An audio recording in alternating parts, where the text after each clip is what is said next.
I was going to say that SEO with Fat Joe is as peaceful as this, but then the birds are all having fights. Did you know that Google personalizes many searches by city and Also Asked is the only tool to access live People Also Ask data at city level? Try for free at alsoasked.com. Tired of SEO guesswork? Quadra's AI agent goes deeper to uncover high-impact optimizations and completes hours of SEO in minutes. Get started now.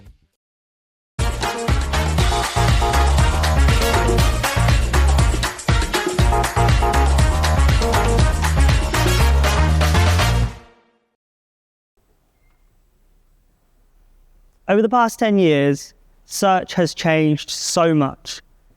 And I know that because I came into the industry around 5 years ago, which during the time everyone was going online because there was this thing going on. I don't know if you all remember it. I think it was called COVID. And everyone had gone online and loads of brands were investing massively into digital and SEO in particular. And I was being taught SEO at the time. And what I was being taught was the traditional 3 pillars of SEO, which were technical, content, and links. During the time, this was working, but me and like many others, probably a lot of you in this room, actually came to realize that what we were being taught and the traditional way of doing SEO wasn't reflective of what we were seeing in the SERPs.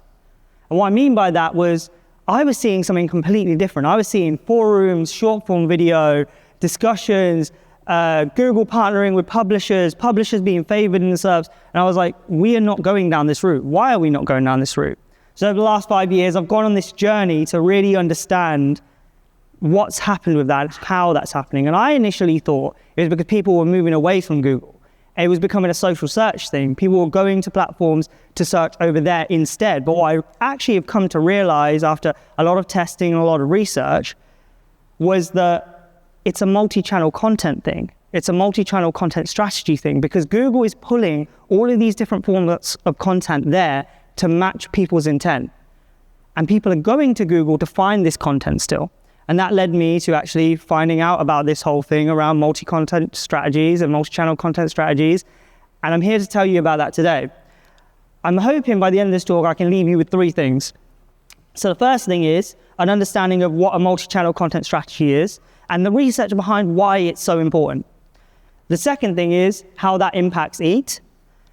And finally, how it matches intent to actually drive growth, how you can produce content that people are actually searching for on these platforms and on Google, and how you can meet that intent. Now, multi-channel content strategies, they're not necessarily a new thing for most other marketing channels, but in search, they're actually quite new. Lucky for you guys, here at Rise at 7, we've been doing this for the past 6 years for the biggest brands in the world. So I'm going to let you in on some secrets today. I'm going to let you know exactly how we do this. And the first thing I need to show you is this, which is our demand and discovery framework. So this is a framework we use here at Rise. And I know this looks super complicated. I'm not going to make you read it, don't worry. I've got this short version of it here, which is basically an explanation of what this is. And this is the framework we use at Rise. What we aim to do at Rise is we aim to make the brands that we work with category leaders in what they do. For example, if you are Ninja and you sell air fryers, we want you to be the category leader in air fryers. And how we do that is realizing whether you have a demand or you have a discovery problem. So demand is basically making people search for you, driving people to search for your brand or your product. Discovery is making sure they find you when they do. And we have a story about this. So our CEO and founder, Carrie, who's sat down here somewhere, shout out to her, she told me a story when I first started, because I asked her about this framework. I was like, why do we follow this framework and not another framework? And she said, well, when she started Rise, she saw an advert on TV, the John Lewis advert. You've probably all seen it at some point. And in that advert in particular, that year, there was a piano that was featured. And if you worked in search, you would have seen that searches for pianos spiked during that period. Because what John Lewis had done, they spent millions of pounds driving demand. They had actually drove so much demand for pianos. But if you went to Google to look for it, it wasn't them that ranked. It was actually a different website. It was a smaller organization that ranked for it. And they ended up winning all of the traffic of it. Actually, Carrie reached out to him, messaged him, and the guy said that it made him a millionaire just off what John Lewis had done. So it showed the importance of balancing both these things. And I'm going to break down how you can do that with a multi-channel content strategy today. But first, hello. My name is Saddiq, and I'm the Global Head of Marketing here at Rise 7. I'll give a little background on myself. These are some of the brands that I've worked with and some of the platforms I've worked on as well. So across Instagram, digital PR, search, SEO, TikTok, all of these platforms. And I feel like that's very important for me to tell you because it gives me a unique insight into exactly how these different platforms come together to make a multi-channel content strategy. And whilst I've worked on these, I've actually found that those 3 pillars that I told you about at the start, they are dying. The things that I was being taught, they're just the basics now, because we get told every year and year, again and again, that SEO is dead, but it's not SEO is dead. It's just the traditional way of SEO is dead. That is now becoming the basics. That is just good housekeeping. That should come as a standard. If you really want to drive growth, what you actually have to do is really focus on offsite trust signals. And I'm going to tell you exactly why and how you can do that. But first, I need to tell you why that's important, because the search landscape has massively changed, like I said. What you can see is those blue links that we all try to rank for, those top 10 rankings, over the past couple of years, this is what's happened. They've been pushed further and further and down. So your clicks are being eaten into. Why? Because there's 35 to 50 new features above those blue links, from ads to feature snippets. Some of these things we're already optimizing for, but included in them things like forums and discussions, short form video. And we know this, why? Because we do this thing called a SERP analysis every time we work with a brand. And this is for an energy drink brand here that we work with, that we actually looked at to understand what keywords, when you search for these keywords, the ones they want to rank for, what SERP features come up. And what we can see here is short form video is one of the things that really shows up. And this is another SERP feature for a SERP analysis for another brand. This is for a running shoe brand. What do we find here? Yes, of course, shopping. Shopping would be the main thing that comes up. But what else did we see? Short form video, discussions, forums. So these are SERP features we need to optimize for. Now, back in the day, if you would search air fryer, it's not just SERP features because publications come up. And it wasn't until position 29 that you actually got a brand that showed up. So that whole time it was listicles, people, roundups, and this is also a place where you need to be included because this sends a signal to Google. And it's also where your customers, the people that you want to target, are actually clicking, where they're actually spending most of their time. Basically what I'm trying to say to you is, because every time I go online, right now I open up LinkedIn or open up Twitter, it feels like the industry is blaming AI overviews. That's not what's happening here. What's actually happened is we're not moving forward with the times. We're not seeing that over the past 10 years, it's not just AI overviews that are eating into our clicks, even though they're technically not. It's all these other creative SERP features that have come in. But if you want to optimize for them, you have to understand the signals and why they're important. And the first thing is the EEAT side of things. So shout out to ChatGPT for making this image for me. So basically in Google search rated guidelines, it actually says that social content in particular shows first-hand experience and it actually impacts EEAT in a very positive way. But social content actually does more than that. We know that it drives demand. Why is that important? Well, because Mike King actually leaked this Google leak last year. I don't know if many of you saw it. But within that, it actually said, within the Google leak, that Google uses brand-related signals such as branded search traffic and search volume and branded mentions as key ranking factors. So that demand that we're driving with social content actually drives those branded signals. And this is really cool, and no one knew if it was true, but there was an unrelated case study that was happening similar time, which was this one from Tom Capper. Shout out to Tom Capper. I saw this and I found this really interesting because he looked at 1.8 million URLs. And what did he find? He found that branded signals and brand authority from Moz had a direct correlation with these positive signals of websites affected by the helpful content update. It actually ended up being good for them. Like if they had these signals, they weren't affected or they weren't negatively impacted either. And we know this because we tested this for a client. This is our client Pookie. So we actually ended up driving a load of branded search traffic to their website and it ended up being really good. This is an example where we drove that. I'm going to show you the results of that later on in this talk. Basically what I'm saying to you is you need to be included in these listicles, in these roundups, in these articles, but you also need to optimize for these SERP features that are out there as well. So things like short form content, because it has a massive impact.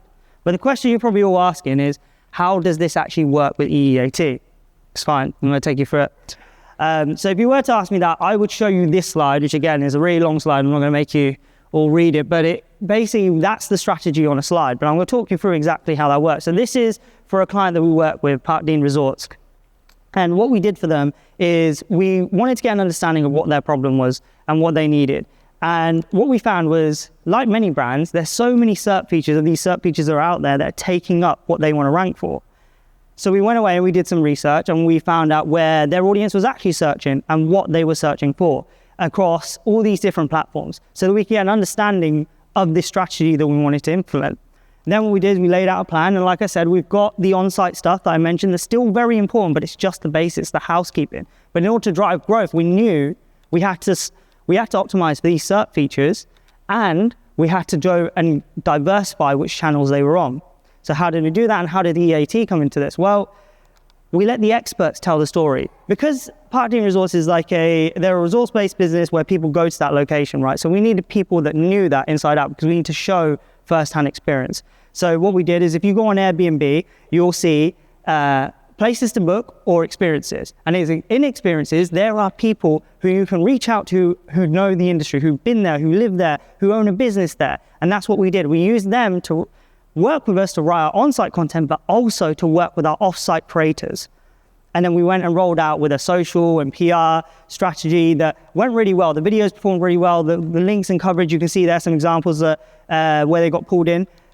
It worked really effectively, but what we also saw was that not only were the videos that we were, they were ranking really well on TikTok, for example, they were also being pulled into Google, which meant that we took up more real estate on Google. We took up more space on Google. What ended up happening? Well, it ended up over the past 5 years where we've reiterated this strategy and different variations of it. It's increased their visibility by 266%.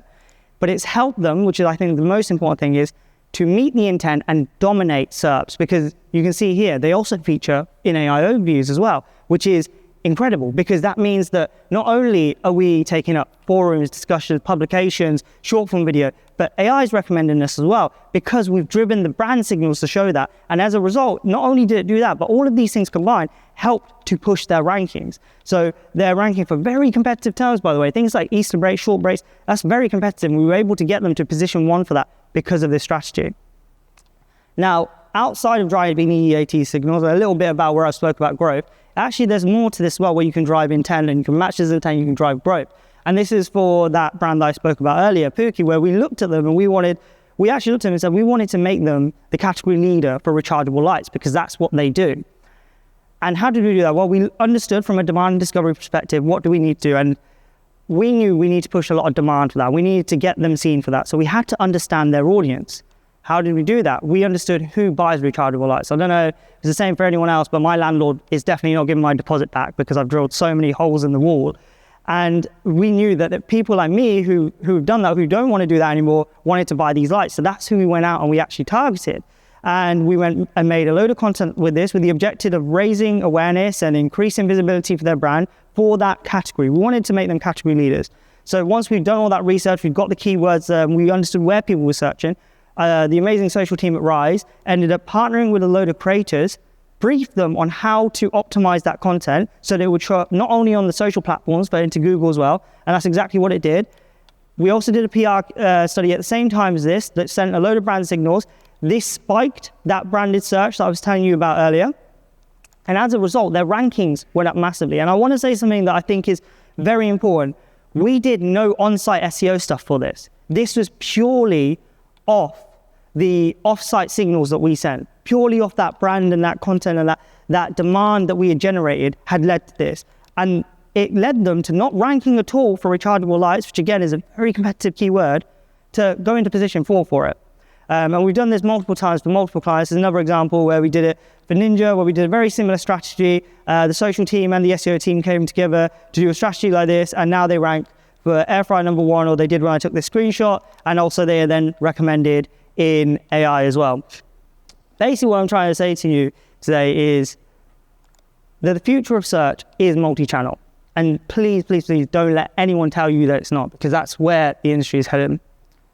For anyone who's interested in one of these SERP analysis, if you're a brand and organization, you want to know what features you should be optimizing for, drop us a DM on LinkedIn and I can sort that out for you. But otherwise, you can catch me on LinkedIn. I post loads of videos about this stuff. Thank you. Demand sphere. Limitless visual insights from the SERPs. Unlimited dashboards and users. Easy to use and easy to scale your growth to new levels. Monthly reporting making you want to shove sharp things up your nose? Try Dragon Metrics, the all-in-one SEO software with mind-blowing reporting tools.